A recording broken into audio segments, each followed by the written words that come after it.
Tent caterers and decorators association ने बुधवार को वेंडिंग कारोबार से जुड़े 430 व्यापारियों को व्यापारी रत्न सम्मान अलंकृत किया। एसोसिएशन की नगर इकाई की ओर से बलरामपुर गार्डन हजरतगंज में आयोजित व्यापारी रत्न सम्मान समारोह में प्रदेश अध्यक्ष विजय कुमार ने आमंत्रित व्यापारियों का पटका पहनाकर व स्मृति चिन्ह भेंटकर सम्मानित किया।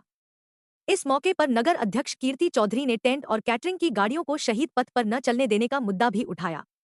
इस पर प्रदेश अध्यक्ष विजय कुमार ने मामले को पुलिस के उच्चाधिकारियों तक ले जाने का आश्वासन दिया। सम्मान पाने वालों में जमील शमसी, ओंकार, मोहम्मद सगीर, मनोज बचानी, कीर्ति चौधरी, ऋतिक जायसवाल, पवन तलवार आदि शामिल रहे। आज के इस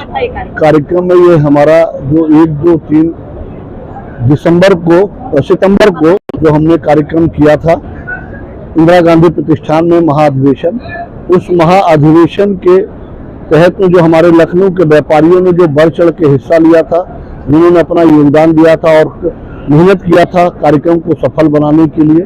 इन सारे लखनऊ के व्यापारियों को आज हमने सम्मानित करने का कार्यक्रम किया है, जिसमें लखनऊ के लगभग 430 लोगों को हमने आज सम्मानित करने का काम किया है।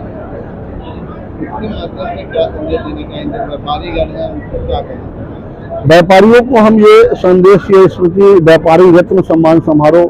इसलिए दिया कि व्यापारियों में जो उत्साह होता है, जिस प्रकार से बढ़ चढ़ के व्यापारियों ने हिस्सा लिया, कार्यक्रम को सफल बनाया और कार्यक्रम को सभी लोगों के सहयोग से अपना तन मन धन सब कुछ दिया, तो व्यापारियों का भी एक संगठन का भी दायित्व बनता था कि व्यापारियों को सम्मान दें। तो हमने व्यापारी रत्न से सभी व्यापारियों को सम्मानित किया। जो आपने कार्यक्रम किन मुद्दों पे चर्चा हुई, किस तरह की समस्या आपको व्यापारी मिली और उनका समाधान के लिए क्या करें?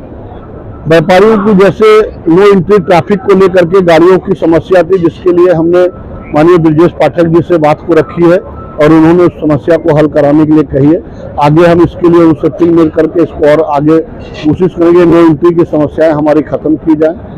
इसी तरीके से जो हमारे व्यापारियों ने समस्या थी, उनको जीएसटी की समस्या बढ़ी है, जो हमने हमारे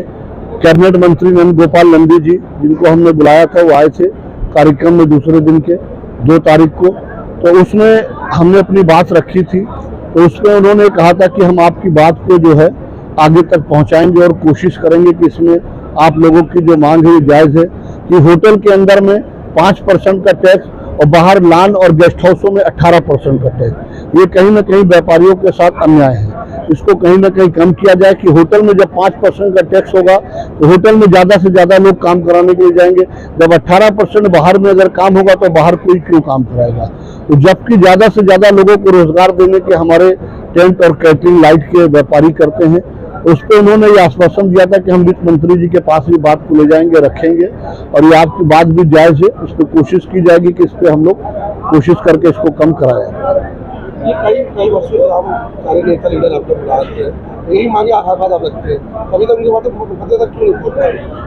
पिछले जब हमने आज से कोरोना के पहले जब ये मांग रखी थी, उस समय यहाँ पे ट्रांसपोर्ट कमिश्नर के रूप में, डिप्टी कमिश्नर के रूप में थे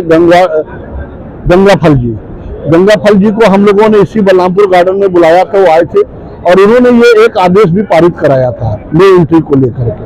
जो हम लोगों की बड़ी समस्या थी। लेकिन नो एंट्री का आदेश पास होने के बाद भी आज ट्रैफिक पुलिस जो उसको नहीं मान रही है, क्योंकि वो कहते कि नहीं ये तो कोई आदेश हम नहीं मान, लेकिन कुछ ट्रैफिक पुलिस उसको मानती है और कुछ नहीं मानती है। इसके लिए अधिकारियों से मिले तो उसमें कहीं ना कहीं इसमें जब तक सरकार का हस्तक्षेप नहीं होगा तब तक पुलिस नहीं मांगेगी, क्योंकि उनको लगता है कि अगर गाड़ियां नहीं रोकेंगे तो कहीं ना कहीं इसमें जो पुलिस का उत्पीड़न है, उत्पीड़न के तहत जो व्यापारियों का शोषण करने की जो आदत शुरू से पुलिस की बनी रही है, उसके तहत इस आदेश को जब वो अपने अधिकारियों का ही जब आदेश को नहीं मान रही तो फिर वो आम व्यापारियों का क्या आदेश मानेंगे? तो 18% और 5% जो मांग है वो अभी तक मुख्यमंत्री तक क्यों नहीं करना चाह?